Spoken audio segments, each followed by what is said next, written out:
안녕하세요. 오늘은 좀 특별한 이야기를 해볼까 합니다. 한국의 정치를 단순한 정치가 아니라 어떤 거대한 역사적 사명과 연결해서 보는 아주 흥미로운 관점인데요. 이건 뭐 정치 이야기를 넘어서서 한 국가의 운명에 대한 이야기라고까지 할 수 있겠습니다.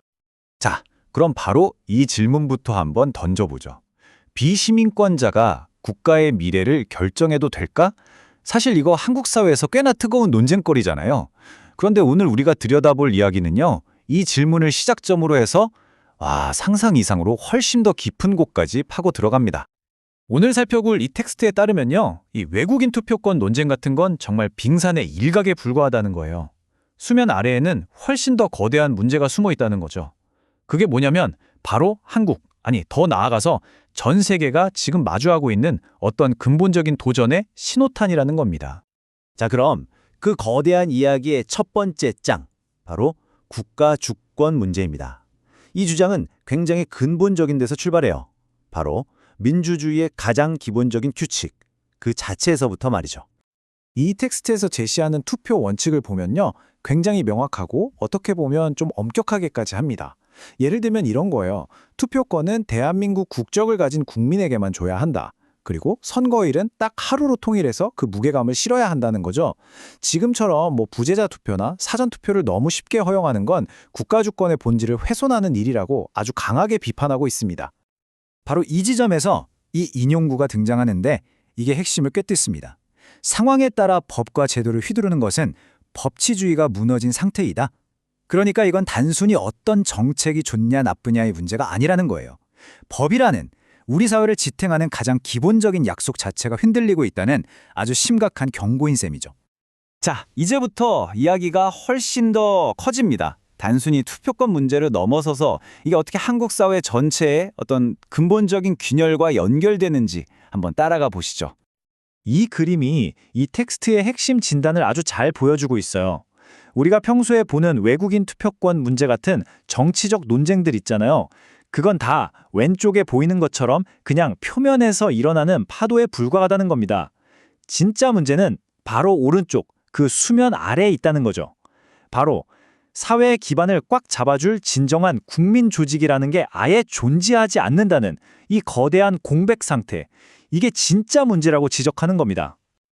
그래서 그 결과가 어떻게 나타나느냐? 바로 이런 증상들로 나타난다는 거예요. 정부 조직에는 제대로 일할 줄 아는 사람이 없고 기업들은 자기들이 왜 존재하는지 그 핵심 원리도 모른 채 그냥 굴러가고 심지어 종교단체나 정당마저도 본래의 목적은 잃어버리고 자기들 밥그릇 챙기는 이익 집단, 즉 카르텔이 되어버렸다는 겁니다. 정말 날카로운 지적이죠. 결국 각자 도생, 모두가 자기 이익만 쫓고 있으니 국가 전체를 위한 컨트롤 타워는 실종 상태라는 그런 뼈아픈 진단입니다.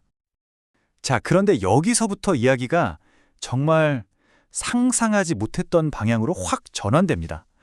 지금까지는 문제점을 진단했다면 이제는 대한민국의 사명에 대한 이야기로 넘어가거든요. 이 문제를 단순히 한국만의 문제가 아니라 인류 전체의 역사, 심지어는 어떤 영적인 차원에서까지 바라보기 시작합니다. 이 거대한 이야기의 모든 것을 관통하는 키워드가 바로 홍익인간입니다. 널리 인간을 이롭게 하라는 우리에게도 익숙한 이념이죠. 이 텍스트는 이걸 그냥 옛날 이야기로 보지 않아요. 대한민국이라는 나라, 그리고 우리 민족이 바로 이 홍익인간의 사명을 실현하기 위해 준비된 인류 전체를 이끌어야 할 운명을 가졌다고 보는 겁니다. 그 역사적 목적을 이렇게 3단계로 설명하는데요. 정말 스케일이 엄청납니다. 첫째, 대한민국이라는 나라는 애초에 인류라는 거대한 나무의 뿌리 국가로 설계되었다는 겁니다. 그리고 둘째, 전쟁 이후에 태어난 우리 세대는 바로 인류를 이끌 지도자로 키워졌다는 거고요. 마지막 셋째, 그렇기 때문에 지금의 대한민국은 인류의 다음 진화를 위한 일종의 R&D 연구소 역할을 해야 한다는 겁니다. 우리가 겪었던 그 모든 가난과 역경, 그리고 기적적인 성장이 전부 다 이 거대한 사명을 위한 준비 과정이었다. 이렇게 해석하는 거죠.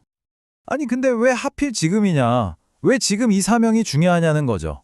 이 텍스트는 인류의 전체 성장 과정을 100으로 봤을 때 지금이 딱 70% 지점에 도달한 시기라고 봐요. 이게 무슨 말이냐면 이제까지는 앞만 보고 달려오는 양적 성장, 그러니까 물질적인 성장의 시대였다면 이제 그게 거의 끝났다는 겁니다. 인류는 지금 중대한 전환점에 서 있는 거죠. 바로 이 전환점에서 대한민국의 역할이 있다는 겁니다. 인류가 단순한 물질적 성장을 넘어서서 이제는 어떻게 하면 사람답게 살 것인가를 고민하는 질적 성장의 시대로 나아가야 하는데 그 길을 맨 앞에서 연구하고 새로운 원칙을 만들어서 전 세계에 제시하는 것. 그것이 바로 대한민국의 사명이라는 주장입니다.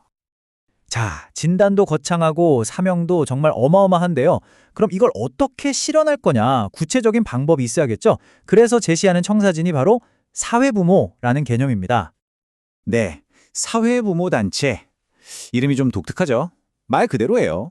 마치 지혜로운 부모가 한 가정을 잘 이끌어가듯이 우리 사회 전체의 문제를 해결하고 올바른 방향을 제시해주는 그런 새로운 조직을 시민들이 직접 만들자는 겁니다. 가정 문제부터 국제 관계까지 모든 문제를 다루는 그런 조직이죠. 그 사명, 정말 엄청납니다. 보시는 것처럼 사회의 모든 이슈를 근본부터 연구해서 해답을 찾고 흩어져 있는 시민들의 재능을 하나로 모아서 사회의 새로운 원칙을 세운다는 거예요. 그리고 궁극적으로는 전 세계가 따를 수 있는 글로벌 표준까지 만들겠다는 겁니다. 이건 뭐 거의 인류를 위한 새로운 운영 매뉴얼을 쓰겠다는 이야기나 마찬가지죠. 한국에서 그 모델을 만들어서 전 세계에 선물하겠다. 이런 어마어마한 포부입니다. 그러니까 이 단체의 핵심 역할은 바로 이거예요. 모든 개념의 본질적인 정의를 다시 내리는 것. 종교란 무엇인가?